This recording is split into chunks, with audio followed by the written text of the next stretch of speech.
So yesterday morning I woke up and decided I wanted a gyro.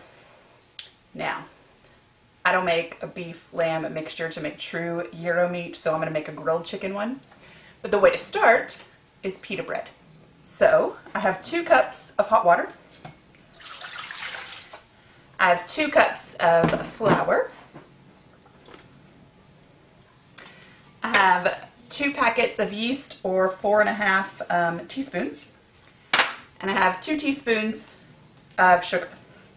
And I'm going to mix those up in my little bowl and give it about 15 minutes to let the yeast activate. It's going to bubble up, and then we can add the rest of our ingredients.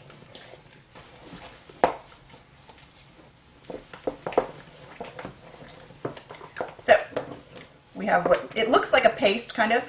Now we're going to leave it for 15 minutes and then we'll come back. So we've let our yeast activate and it gets this bubbly, nice bubbly texture to it. Then we're going to add 3 more cups of flour and we're going to add 3 teaspoons of salt and mix that in gently. And then I'm going to add 4 tablespoons of olive oil.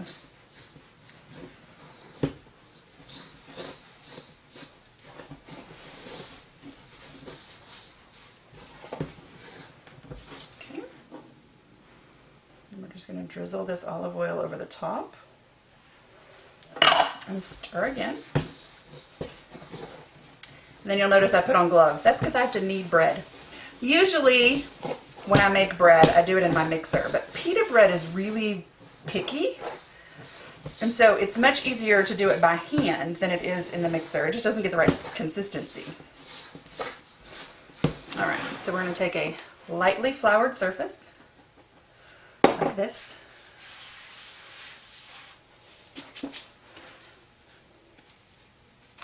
I'm going to put my dough.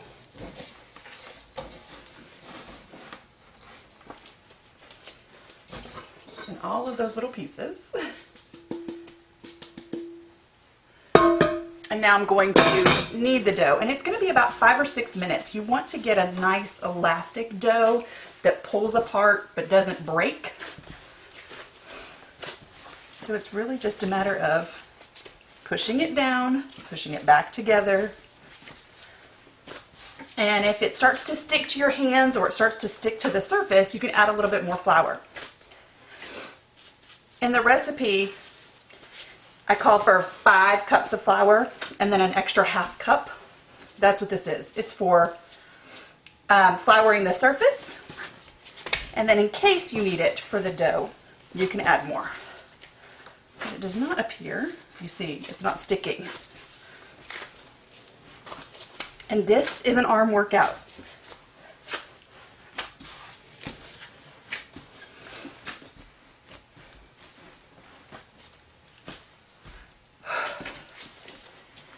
It's a hard workout.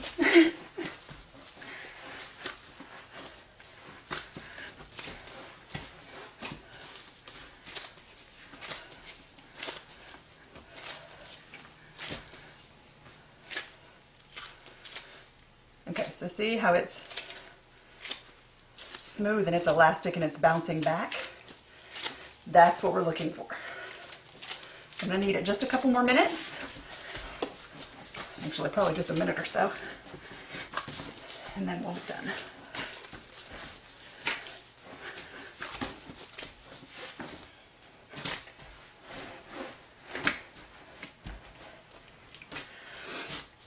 When Jonah was little, this was his favorite part of baking bread.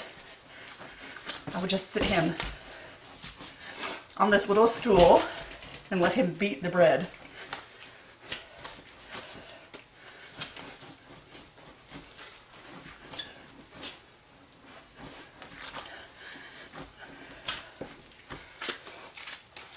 Okay, so see how it's elastic and it comes right back? Okay. So, next thing we're going to do is I have a teaspoon of olive oil. I'm going to pour in this bowl and then spread around so that it gets all over the bowl. We're going to put the bread in, cover it, make sure it's got olive oil surrounding it. Then we're going to cover it and let it sit for about 2 hours till it about doubles in size. So our pita bread has doubled in size, and now we are going to pull it out. I'm going to break it into 16 equal pieces and then roll that into a ball. And then we're going to let that sit covered for another 30 minutes and let it do another rise.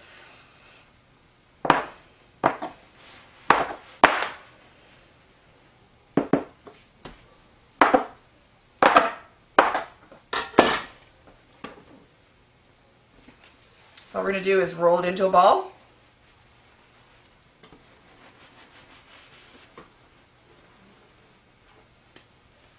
Stick it on our pan. Roll into a ball.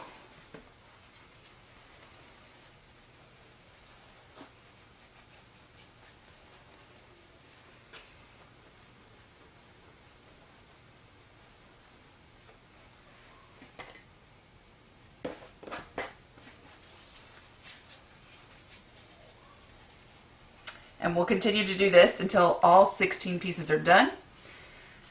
And then we'll sprinkle a little bit of flour on the top, about like this.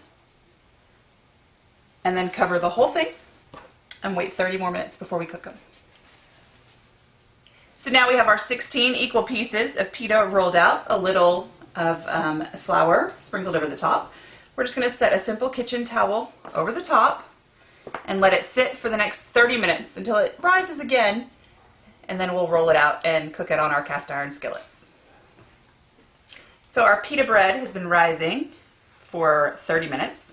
Now I'm going to take 2 at a time because I have 2 cast iron skillets, and I'm going to flatten them out and then roll them with my little rolling pin. And then we're going to let it sit for 5 minutes here while we heat up the cast iron skillets. And then we're going to fry them. So I've got a couple tablespoons of olive oil and this little ramekin and a brush. And I'm just going to brush my cast iron skillets, both of them, with olive oil.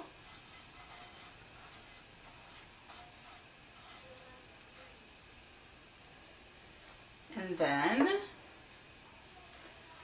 drop my pita in. And we'll cook it 2 minutes on each side. So 2 minutes and then flip. And then we'll transfer it back to our towel-lined stoneware and continue with each piece of pita bread. Okay, so you see how it's bubbled up? That means it's ready to flip. Now we'll cook these for another 2 minutes, then they'll be ready and we'll get our next set in. So we have flipped over twice. These are ready. This one could use a little bit of olive oil, so I'm just going to brush some on the pita itself and flip it back over because nobody wants a mouthful of flour when they're eating their pita. And after every one that you cook, we are going to rebrush the pan with more olive oil because the pita soaks up the oil as it cooks. And the next one.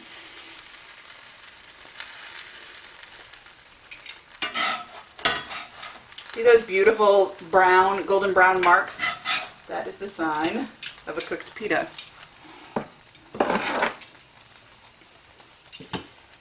Now I have 16 little of the balls rolled out, but I'm not going to cook all 16 today because we won't eat them and I like my pita fresh. So what we're going to do is, I made 6 of them, I rolled them out. We're going to cook all 6 of those and then we're going to wrap the rest of it in cellophane and put it in our refrigerator. And then as I want pita throughout the next 3 days, you need to cook them in 3 days. But throughout the next 3 days, I'll just cook the pita as I want to.